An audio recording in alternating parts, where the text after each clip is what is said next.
यहाँ पर हम बात करने वाले हैं यूनिटरी मैट्रिक्स और ऑर्थोगोनल मैट्रिक्स। यूनिटरी मैट्रिक्स होती है जो कि इस प्रॉपर्टी को सेटिस्फाई करती है, यू थीटा इक्वल टू में आई यानी कि आइडेंटिटी मैट्रिक्स, ठीक है। टी यानी कि ट्रांसपोज, आर यानी कि कॉन्जुगेट लेना उनका।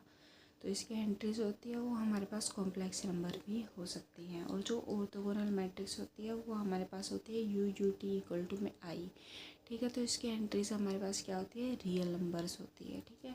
अगर हम डायगोनलाइजेबल की बात करें तो ये जो यूनिटरी मैट्रिक्स है उसकी एंट्रीज कॉम्प्लेक्स नंबर होती है। अगर कॉम्प्लेक्स नंबर होती है और वो तो हमेशा डायगोनलाइजेबल होती है।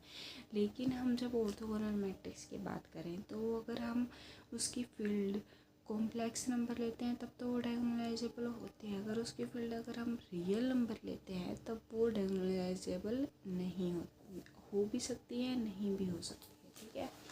जैसे कि हम बात करें ये, ठीक है, ये वाली। अब ये वाला जो एग्ज़ाम्पल है अगर हम इसको यू टी पर अप्लाई करें, जैसे कि ए टी इक्वल टू में क्या आता है, तो ए तो ये है हमारा 0 - 1 1 0, ए टी हमारा अब ये हो जाएगा।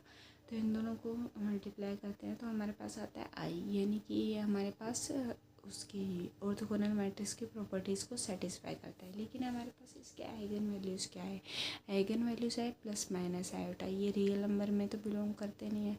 तो अगर हमारे पास आइगन वैल्यूज़ डिफरेंट है और अगर वो हमारे पास उसके अंदर नहीं है जो हमने फील्ड ली है, क्योंकि इसके अंदर एंट्रीज रियल नंबर से होते हैं, तो वो हमारे पास डायगोनलाइजेबल नहीं है, ठीक है। तो ये वाली मैट्रिक्स है वो ओवर आर में है लेकिन रियल नंबर से एंट्रीज है लेकिन वो डायगोनलाइजेबल नहीं है, ठीक है। इसके आइगन वैल्यूज़ होते हैं ना वो भी हम जैसे कि सर्कल बनाते हैं ना, यूनिट सर्कल बनाते हैं, तो ये वाली जो होती है ना हमारे पास बाउंड्री, तो उसका जो मोड ऑफ लैम्डा जिन जिन वैल्यूज़ के लिए 1 आता है ना, एब्सोल्यूट वैल्यू के लिए वो मॉडुलस ऑफ 1 आता है, वो हमारे पास सारी क्या होती है, ऑर्थोगोनल मैट्रिक्स की आइगन वैल्यूज़ हो सकती है, ठीक है।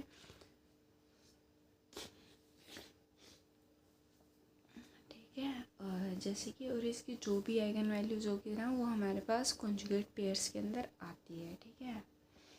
अब हम देखते हैं आइगन वैल्यूज जो हमारे पास यूनिटरी मैट्रिक्स होता है उसके अंदर कॉम्प्लेक्स एंट्रीज होती है, ठीक है। तो हमारे पास आइगन वैल्यूज कैसी भी हो सकती है, ठीक है, 1 - 1 आयोटा माइनस आयोटा ये सब। लेकिन जो हमारे पास ऑर्थोगोनल मैट्रिक्स होते हैं ना, इन दोनों की ही यूनिट सर्कल पर जो आइगन वैल्यूज है वो लाई करती है, ठीक है। Any point on the unit circle is allowed, no conjugate pair restriction. देखो ऑर्थोगोनल मैट्रिक्स के अंदर तो अगर हमारे पास ये हो गया ना कि 1 आ गया तो माइनस का 1, ई की पावर आयोटा थीटा आ गया तो माइनस का ई की पावर माइनस आयोटा थीटा भी आना पड़ेगा, ठीक है। कॉन्जुगेट पेयर्स इसके अंदर आते हैं। यहाँ पर ऐसा ज़रूरी नहीं है, अगर यहाँ पर अगर ई की पावर आयोटा थीटा आ गया तो यहाँ पर ज़रूरी नहीं है कि ई की पावर माइनस का आयोटा थीटा भी आना ही पड़ेगा। इन दोनों के अंदर मेन डिफरेंस ये है कि यहाँ पर कॉन्जुगेट पेयर्स का रेस्ट्रिक्शन नहीं है।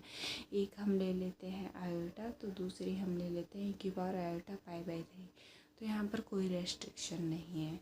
यहाँ पर रेस्ट्रिक्शन है कि हमें कॉन्जुगेट पेयर्स तो लेने ही पड़ेंगे और उनका मॉडुलस ऑफ लैम्डा क्या आएगा, 1 आएगा। यहाँ पर भी मॉडुलस ऑफ लैम्डा 1 है, ठीक है।